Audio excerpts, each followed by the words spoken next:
Thanks for being here tonight to take advantage of that, and thanks for being interested in books like Only the Strong and writers like Jabari Asim, who I'm thrilled to have and be introducing. He is a professor at Emerson College. He is the executive editor of The Crisis, which is published by the NAACP. It's their journal. He has local roots. He's worked for the Washington Post for more than a decade, mostly as a writer and editor in the book world section.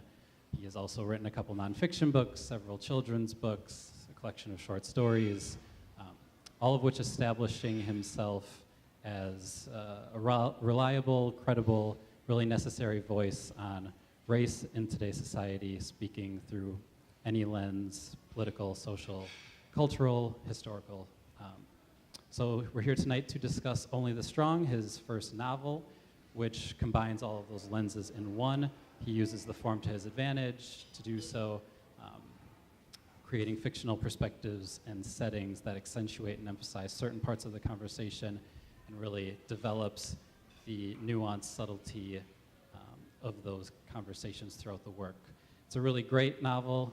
There are three threads, three stories with three unique characters leading the way. They're all interconnected, admirably fleshed out and unique. They're all hard-boiled, yet still a little tender and poignant. And they all work to create this kind of panoramic historical view of Gateway City, which is his fictionalized St. Louis setting. We see it in his first book of short stories, and again here in the time period following, for the most part, Dr. Martin Luther King Jr.'s assassination. So I'm thrilled to have him here. Hope you are too. Just hope you'll help me in welcoming Jabari Asim.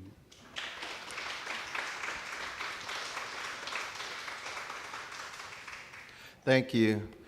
I was saying earlier that I was hoping, when we were planning the tour, hoping that I would get to read at Busboys and Poets, and I was hoping that I would get to read at Politics and Prose, and now they're combined, so it worked out really well for me.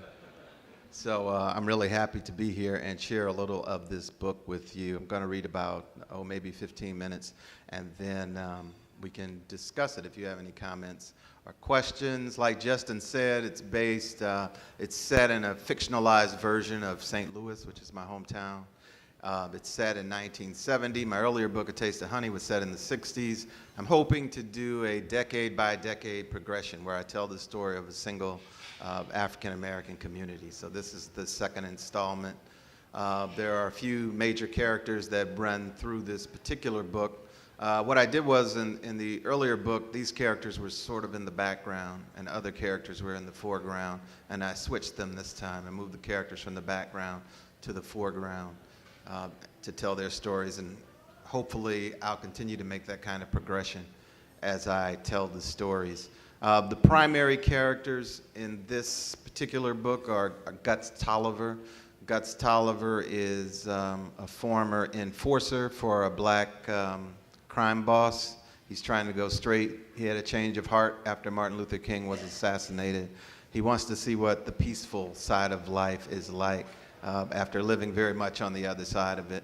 And so two factors contributed to that: the death of Martin Luther King and the relationship that he's in. He's in a relationship with a woman named Pearl Jordan. And he's beginning to think about a different kind of life that he didn't think was possible for himself. The second major adult character is a woman named Dr. Hortensis Noel, who's a pillar of the community. She's very prominent. She's done a lot of pioneering work on behalf of black and underserved communities in Gateway City.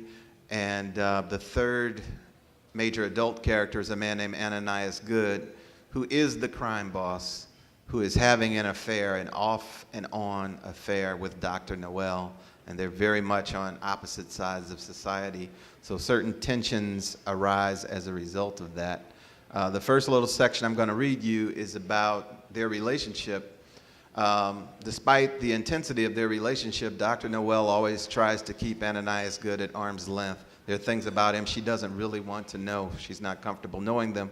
But in this particular passage, she has a moment of playfulness, and she decides she does want to know things about him. And she will come to regret that, but he's going to tell her a few things. So they're in a motel room. They're having drinks, and she has begun to press him. No, tell me some things about yourself. And he's like, you really don't want to know? She's like, no, tell me. So it was that kind of situation. So he begins to talk. I made my first bankroll down on the docks behind the train station. I threw dice with the dockhands and Pullman porters, took their hard-earned wages. Special dice I brought with me from Liberty, Mississippi. They never tried to get their money back. Good drained his glass and poured another. Oh yeah, one night Miles and me were still sleeping on the cobblestones down by the river. 3 of them tried to take us. May they rest in peace. Really? Are you leveling with me? He turned and looked at her. What do you mean? Did we really kill them? Or do I really wish they're resting in peace? No, you didn't. It's kill or be killed, tenderness. You're a Darwinist, Ananias Good. I don't know about that. Sometimes it's the thing to do. Scratch any man, there's some killer in him. Women, too. You push them hard enough. You sound so sure. Good turned and looked directly at her. Look at it this way. Would your father die for you? He would, and he did.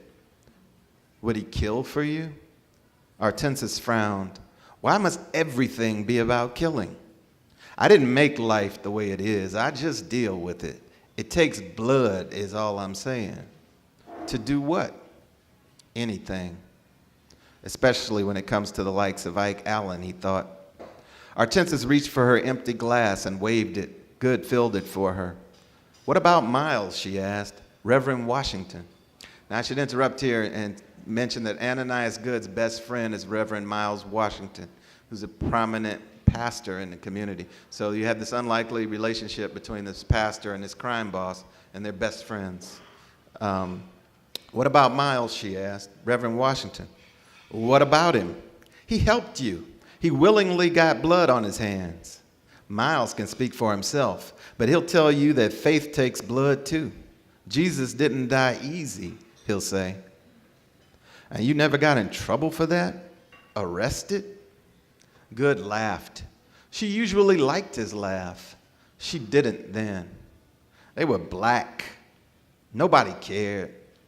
Nobody, she said, her voice rising slightly, except for their wives, girlfriends, mothers, fathers, sisters, brothers, cousins, nephews, you know what I mean.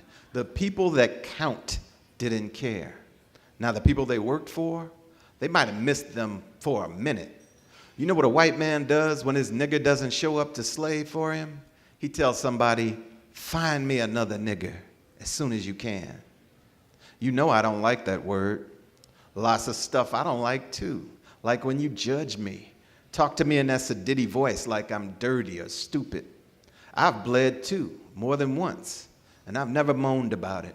When you saw me in the alley that time, wasn't I smiling like my number hit? Hortensis recalled him in the doorway, the suit, the rakishly tilted hat, the devastating grin.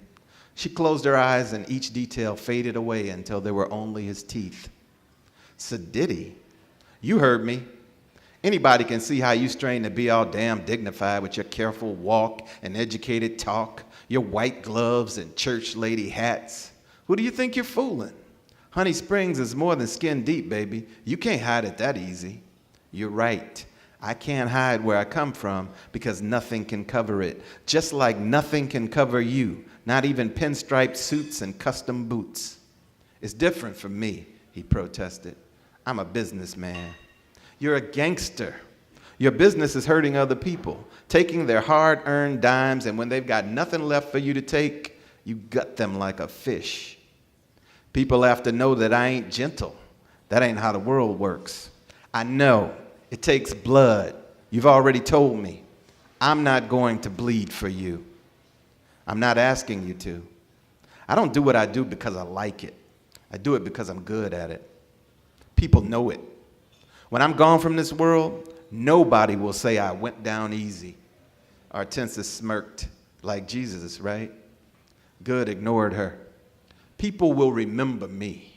My name's gonna ring out. She laughed outright.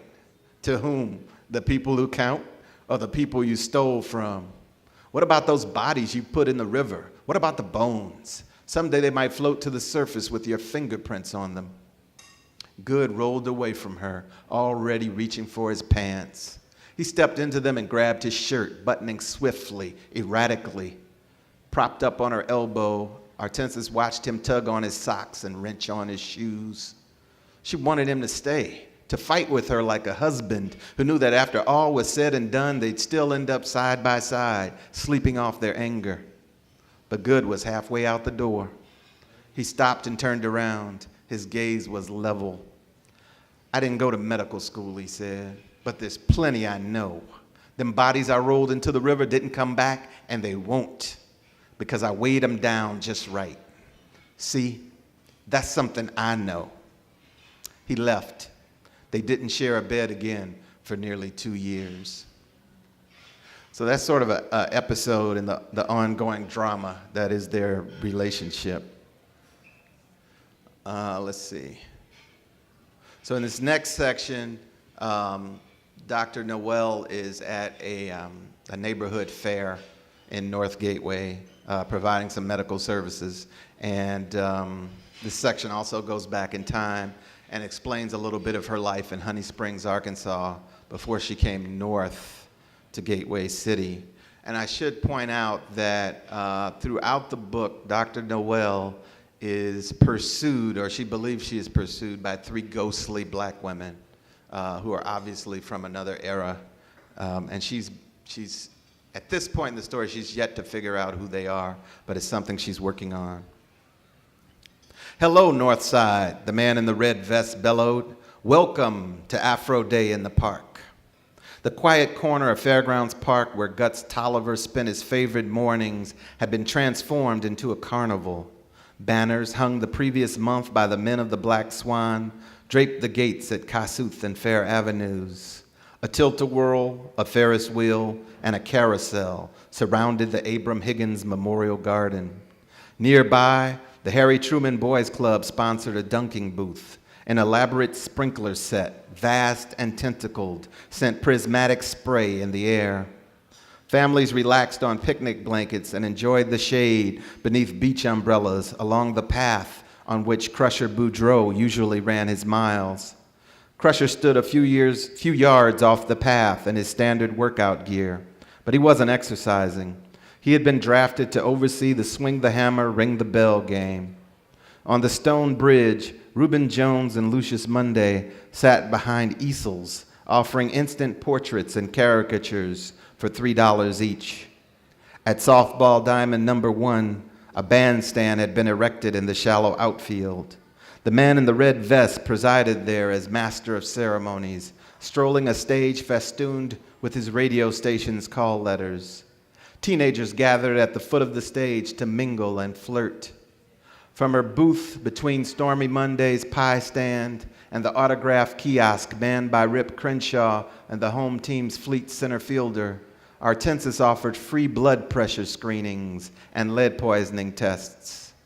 Charlotte was supposed to assist her, but hadn't showed up yet. It was just about noon. The last of the lingering morning mist had all but burned away, leaving behind a shimmering curtain of heat. Hortensis watched as, on the far side of the pond, the curtain parted and the 3 women stepped through. Barefoot, they strolled to the edge of the concrete dock jutting into the water. 2 of them shielded their brows with their hands. The other twirled a parasol. Fairgoers moved around them as if they weren't there. Oblivious to the trio, a fisherwoman, her hat pulled down low over her eyes, set out a metal lawn chair and fishing gear on the dock. The women apparently didn't mind or notice, but they did seem to be aware of Hortensis. They were staring right at her. The MC introduced the first of the afternoon's bands, a local quartet of siblings whose modest repertoire was mostly limited to Jackson 5 covers. Their opening salvo of "I Want You Back" sounded like a cross between a whistling tea kettle and faulty brakes. "Lord Jesus," Irene Monday exclaimed. She fanned herself with a carry-out menu from her restaurant while leaning on the counter of her booth. Her vantage point gave her a clear view of her husband at his easel nearly 100 yards away. Bless their hearts, but those children should think of taking up something other than singing. Yes, Artensis agreed, like mime, perhaps. It's going to get better, though, Irene said. I hear Rose Patterson might sing a little later, if she's up to it. Her belly's so big, she's about to burst. Artensis had met Rose only recently. She and Gabe were expecting their first child any day. Thinking ahead, the couple had already enlisted her services. I've heard she has a wonderful voice, Artensis said. Like an angel. Sweet as sugar for all she's been through. Her first husband had the devil in him. That's no good, Artensis said. You telling me? I've been through it too. Thought I'd lose my mind before Lucius came along and swept me off my feet. Irene smiled at Artensis. Some folks, though, are just blessed. Like you, I suppose. Smart and successful as you are, I bet you've made it through life with hardly a scratch. Artensis forced herself to turn toward the pond, determined to not let the three women stare her down. They were gone. Near where they had stood, the fisherwoman bent to pick up something lying on the dock. The parasol, Artensis thought, but it was a fishing pole. The heat curtain had evaporated, as if it had never been there. Artensis watched as the woman attached bait to her line. I've had my share of scratches, she said. If pressed, she might have found a way to change the subject. Or she might have told Irene that her first scratch was more like a kick in the gut. That's what it had felt like when she found her mother face down in the dirt. It was 1935. Coming down the road and seeing Sadie Noel spread-eagled on the ground, Artensis had the impression that her mother had fallen from a great height. Blades of grass had bent sharply away from the outline of her still form, as if shuddering at the impact of her landing. Neighbor women knelt near her and made comforting noises, but Sadie remained where she lay until 4 men pulled her to her feet. Then she let loose with a sound that Artensis had never completely forgotten. Half wail and half roar. It was one of the last audible utterances to rise from her mother's throat. Years later, while Artensis stood at the bedside of dying children, when she had to tell the parents that time was running out, she would occasionally recall Sadie's furious bawling. Sometimes the stricken parents would howl in similarly desperate fashion, and Artensis would find herself hurtling backward through time. Her mother had hit the ground with a head full of thick, dark, shiny hair. Minutes later, with clods of dirt in her eyebrows and thick dust coating her face, she tottered beneath a thatch of stringy white strands. Artensis grabbed her mother's sleeve. "What's wrong, Mama?" she asked. "What happened?" Her mother stared right through her, shaking her head. She looked blind. There had been a dispute between Luther and Mooney Hicks, a white man. Hicks had asked Luther about 2 cows that had turned up missing. When Luther said he knew nothing about it, Hicks suggested it would be a good idea for Luther to turn over a couple of his own cows, to keep things simple and peaceful-like. When Luther declined as respectfully as he could, Mooney Hicks shot him in the back. Sadie had been preparing to return a basket of clean laundry to Miss Agnes, a mean-spirited white woman who insisted that only Sadie knew how to wash her drawers just right. When the news reached Sadie, she tossed the basket and toppled straight over.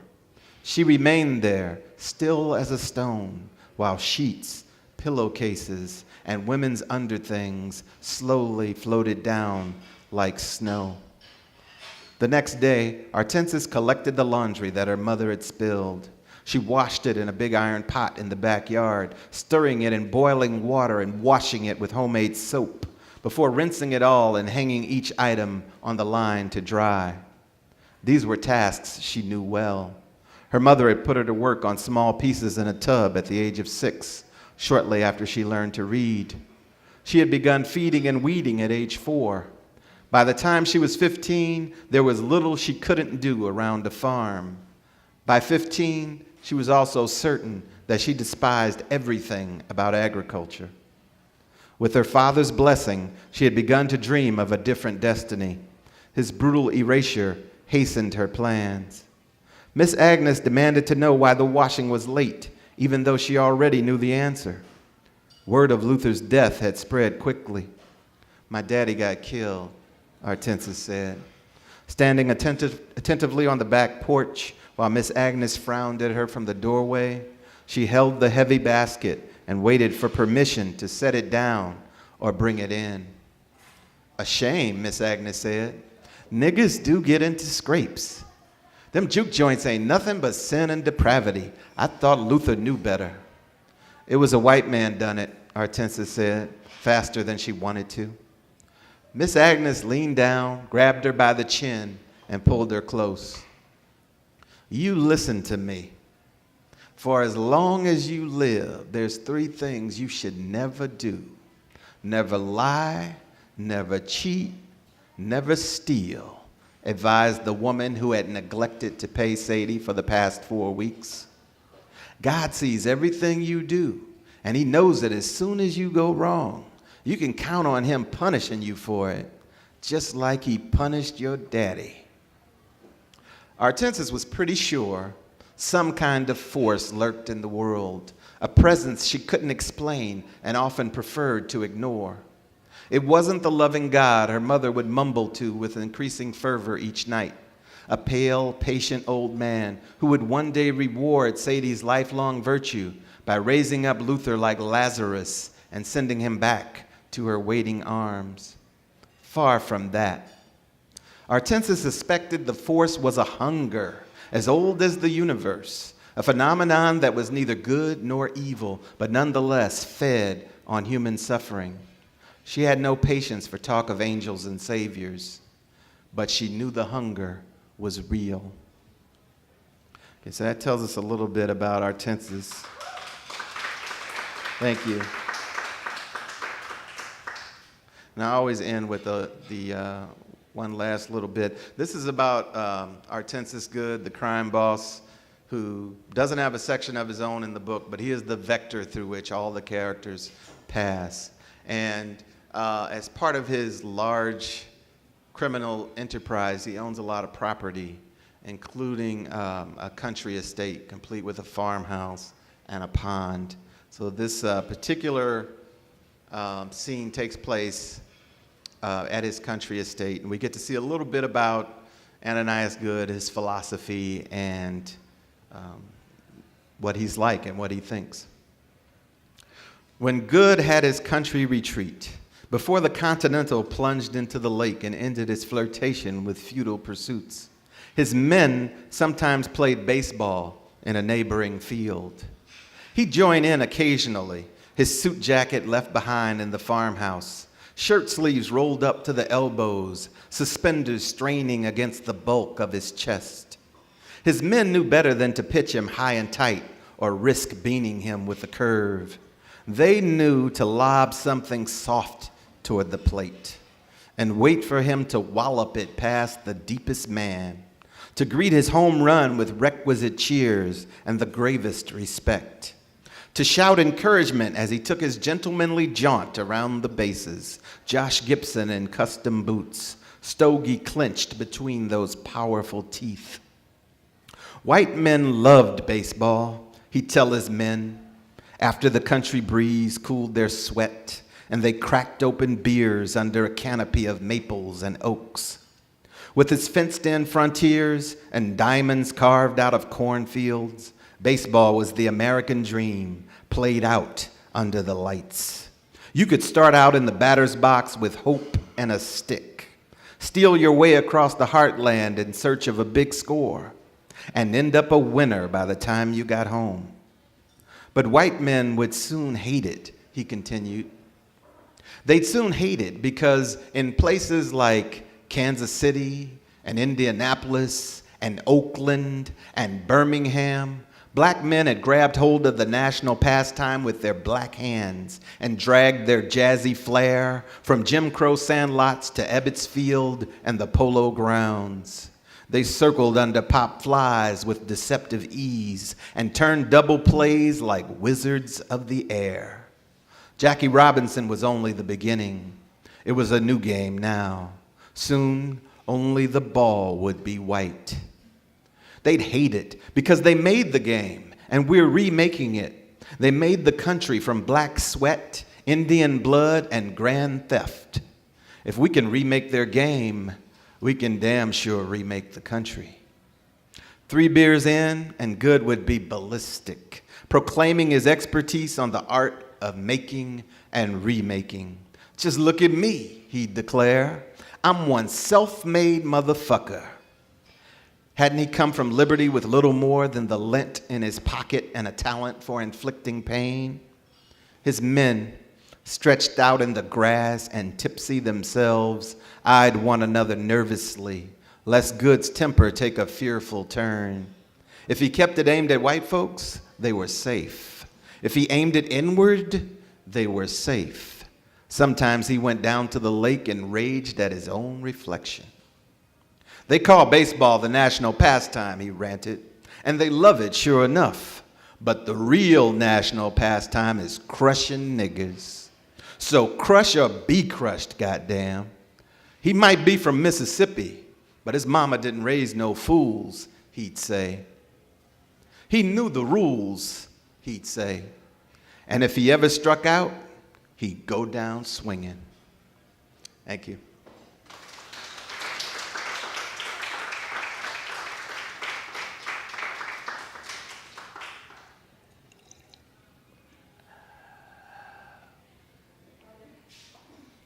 Are there any questions? I hope so.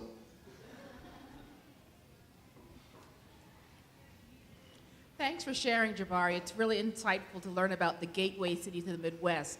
I just wanted to know a little bit about the names of your characters, because I know there's a woman named Artemisia Bowen, I think, who was somewhere in the Midwest, who was very instrumental with the YWCA, or maybe Texas, in starting a school. So I wonder how you form your characters' names, and then also the title, if not to give it away, but the insight behind who and what Strong is.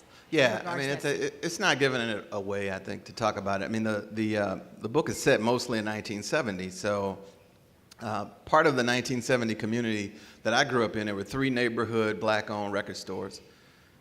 And each record store had big loudspeakers mounted on the outside of the store. So you could walk down the main drag where I lived, which was Vanderventer Boulevard, and you could hear music in the air all the way from Easton Boulevard, which became Martin Luther King Boulevard, all the way to Fairgrounds Park. You could hear music, right? So I tried to incorporate a lot of that music in the book. And of course, one of the hit songs from that period is Only the Strong Survive by Jerry Butler, which does appear as a refrain in the book. And also, the strong are the people of the community who continue to survive despite sometimes seemingly insurmountable circumstances.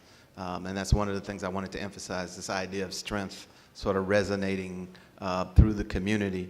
The names are mostly, I'm kind of eccentric about names. I used to keep a really, I'm sad to mention it, I kept a very extensive registry of names, particularly African-American names, because I'm kind of fascinated with the creativity that goes into them. I lost that. I don't have it anymore. But at one time, I would pull my characters' names from that.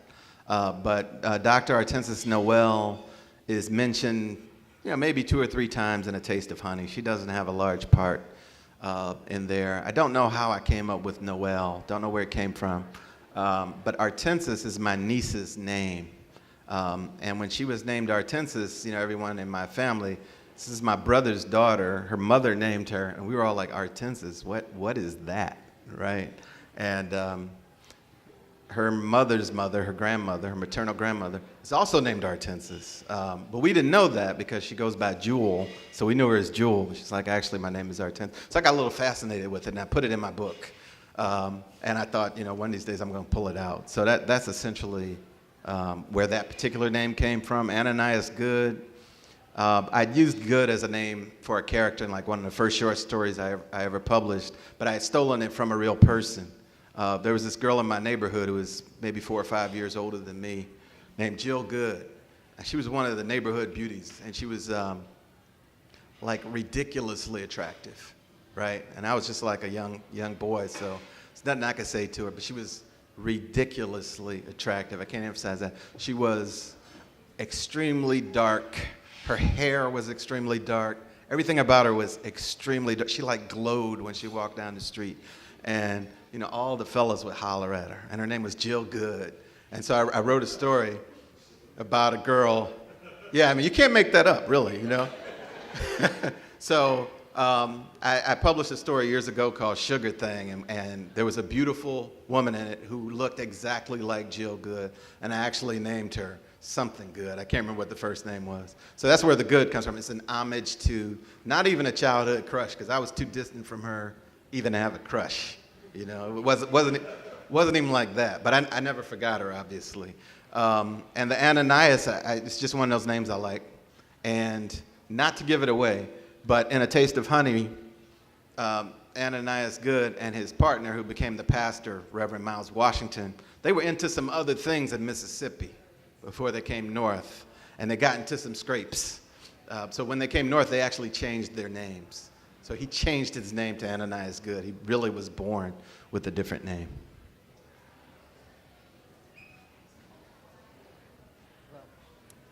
Hi, thank you so much for the time you've taken to put this together. How long did it take you to do this, from the impetus to the publication? Well, maybe about 2 years, because I didn't work on it continuously. I teach, so I would write during the breaks.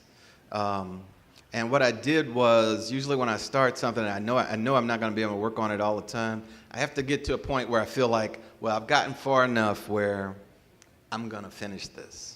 Right, so I decided in this particular book I needed to write 2 chapters, and if I could write 2 chapters, I could return to it later. So that's what I did. I wrote 2 chapters, and then the next time there was a semester break, I could revisit it and write some more. But I had already decided on the structure of the book, and also I borrowed a tip from Toni Morrison. She said, if you have the ending, go ahead and write it. So I wrote the ending long before I finished the book. And it turns out that really helps with the plotting, because you know where it needs to go, where the characters have to end up for the conclusion to resonate in the way that you intended. So I wrote the first couple chapters, and then I gave some thought to how it was going to end. And then it was just a matter of getting there. But maybe about 2 years cumulatively. Mm-hmm. Oh. When did you finish? Were you writing when the Ferguson stuff was going on? No, it was at the printer by the time the Ferguson stuff was going on. But you know, I get questions about it, because a lot of it, I mean, it's that community, obviously, so it's kind of setting the stage for what happened in Ferguson. But the previous book, Taste of Honey, begins with the killing of an unarmed black man by a policeman in 1967. So. You know, but what I tell people when they ask about the timeliness of the book, you know, people have said, you know, it's a great primer for if you want to understand Ferguson and things like that, is you could really set a book in any time period and have it begin with the killing of an unarmed black man by a policeman. I mean, that's sad and that's tragic, but it will be historically accurate no matter when you set it. Hi, Jabari. Hey, Carla. So good to see you, and really, really enjoyed the book. I grew up in the neighborhood that's described there, and just your imagery just really brought back so many memories, and you really on point in your descriptions. I felt like I was right there back in 1970s, Gateway City. But I do have a question. I've read many of your nonfiction books. This is your first novel, hopefully will not be your last. What do you like the best as far as writing, nonfiction, the fiction, and how do you approach the different forms of writing when you're doing that? Well, the diplomatic answer is, you know, I love all my books, and I simply love to write. But I do love the book that I'm working on when I'm working on it. But I had short answer, I prefer fiction. Long answer is I worked on the N-word for 6 years. And in the course of working on the N-word, I had to immerse myself in racist, hateful material day after day after day. And it was just exhausting, spiritually, mentally, intellectually. And I started writing the stories in A Taste of Honey. I would write the N-word in the morning, and then I would switch and work on A Taste of Honey in the afternoon. It was sort of a palate cleanser. I needed to kind of, it's like taking a shower, sort of, because that's what I felt like after being immersed in the nonfiction. But fiction is freeing to me. I like being able to make stuff up, which you just can't do with the nonfiction. It's got to be tight. It's got to be tight, because there's a little man in the back of the room who's fact-checking as you speak, right? So I have to honor him. But in the fiction, I don't have to worry about that. But since you spoke, I will mention that I was with your brother near the intersection of Penrose and some other street years ago. We were going down the street. Your brother was driving, and a cop jumped in front of the car and pointed a gun right through the windshield. And your brother drove like almost up on the sidewalk. It was really exciting. They were chasing some other black guy behind us. We were teenagers, but maybe that'll be in the next book. More questions?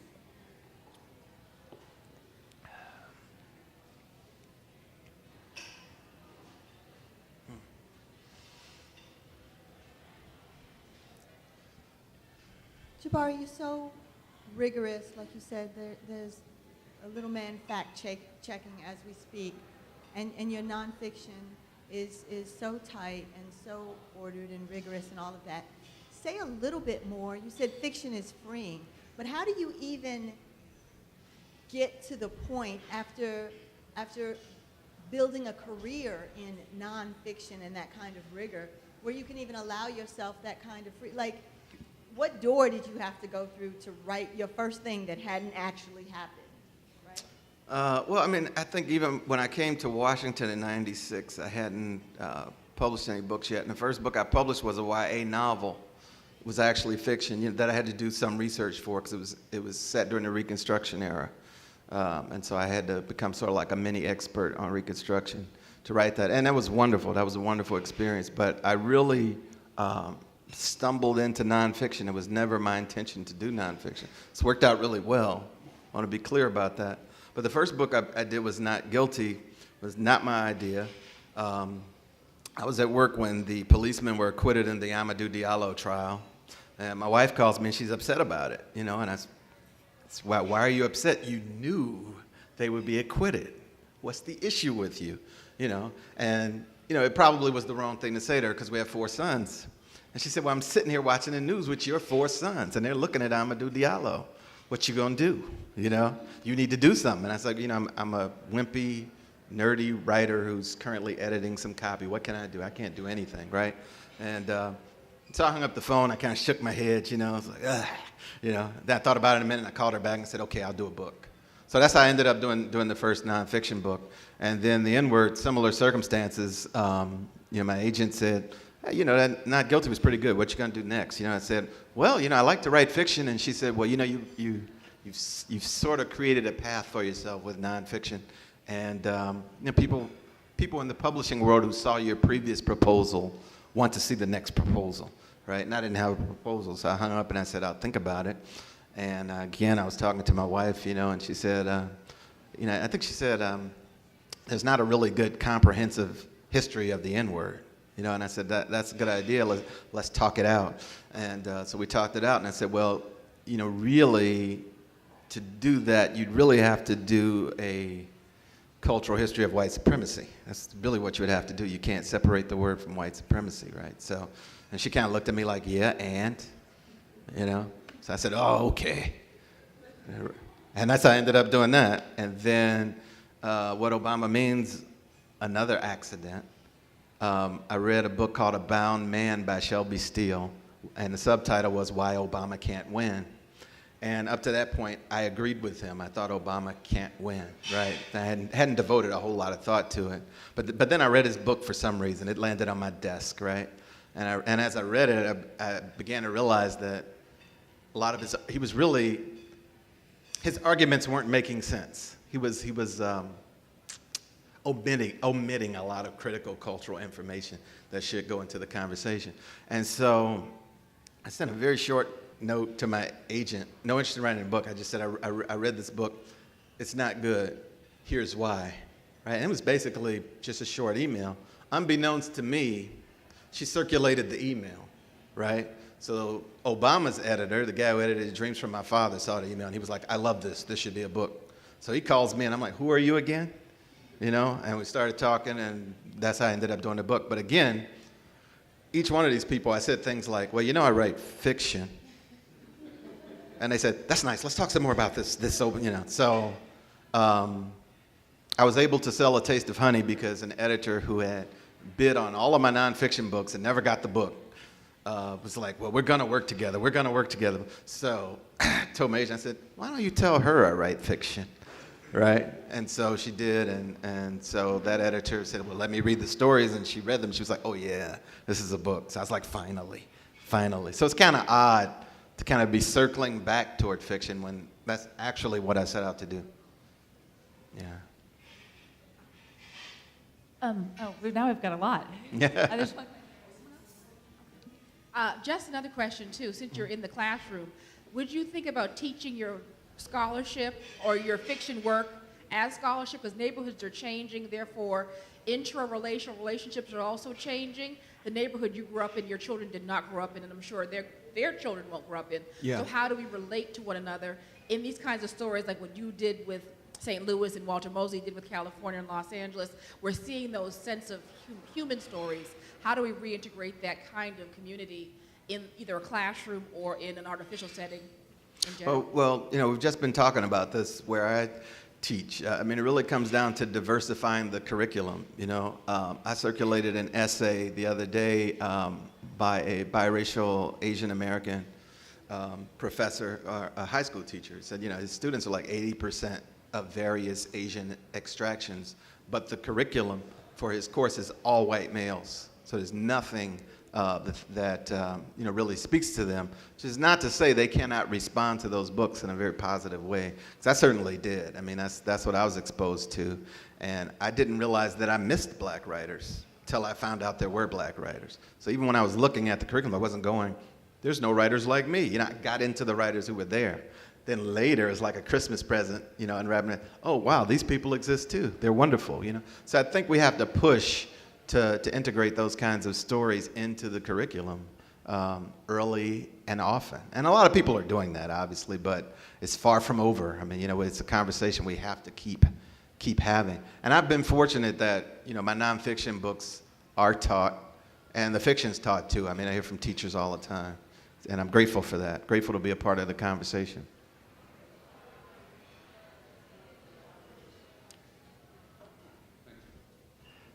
Jabari, mine is something of a follow-up. You sort of stole my question earlier. But I guess an extension of it is, in terms of nonfiction, how much sort of responsibility should there be, and do you feel, toward making sure that things are historically or factually accurate versus your magnificent imagination, which you've demonstrated already? I think you have to be really obsessive on the nonfiction side. And what I do is I try very much to anticipate criticism, to anticipate questions that knowledgeable readers might have, and I try to respond to that as much as I can in the text while I'm writing. For example, when I did the N-word, I knew one of the questions that would come up was, well, we say the word with an A instead of an ER, you know. So what I did was I took pains to research the connection of the word ending with an A to white supremacy in the South, and you can't separate them. And I wanted to make that argument, but I wanted to support it with a lot of information. So what I did most of the time was I told my editor, I want to have too much information. I want you to tell me, you've made your point. We don't need this example. Right, so we did a lot of that, but I think with the nonfiction, it suited my personality in that I am obsessive that way. I wanted it to be really tight, and to be able to withstand scrutiny. In a sense, what I was also saying is, in terms of nonfiction, how much of your nonfiction approach do you have to use in your fiction? That's a good question. I'm a little more relaxed, and that's why I named it Gateway City instead of St. Louis, because I did want to take liberties. I did want to have streets intersect that don't really intersect, in real life, and I didn't want people to say, well, I'm from St. Louis and those streets don't intersect, So I had to tell them, it's fiction. I'm making this up. I'm going to create situations that serve my story. But in terms of the history, like, for example, if there's a reference to an Ebony magazine cover from 1970, it's a real Ebony magazine cover from 1970. There's a headline from Chet magazine in 1966. It's a real headline from Chet magazine in 1966. So there is a lot of actual stuff in there at the same time. I think there's one more question, and then we'll have a book signing here at the table with the books. Okay, one last question. Between the world of publishing and having an agent, have you ever considered self-publishing? I considered self-publishing early in my career when I thought I wouldn't be published any other way. And if I couldn't be published any other way, I would self-publish, absolutely. Yeah. What? That review, I think, I don't remember the publication, but they said this should be an HBO movie. Yeah. So have you started casting? That would be really fun. But I haven't done that. I should think about that. Haven't even started playing around? No, it's like when you're writing it, you have some idea visually of what the characters look like, but it's not real concrete because I didn't want to make them overly concrete. Borrowing again from Toni Morrison, she says, I just give you enough, and then I want you to do the rest. If I say he looked just like Idris Elba, then, you know what I mean? It's like, that's great on one hand, but in your mind, you could probably create, it'd be better for me to just say this guy's really handsome, because in your mind, you could create, maybe it's not possible, but maybe you could create an even more handsome Idris Elba, someone more handsome than that. You know what I mean? So I trying to leave that room, right? So, yeah. All right, thank you.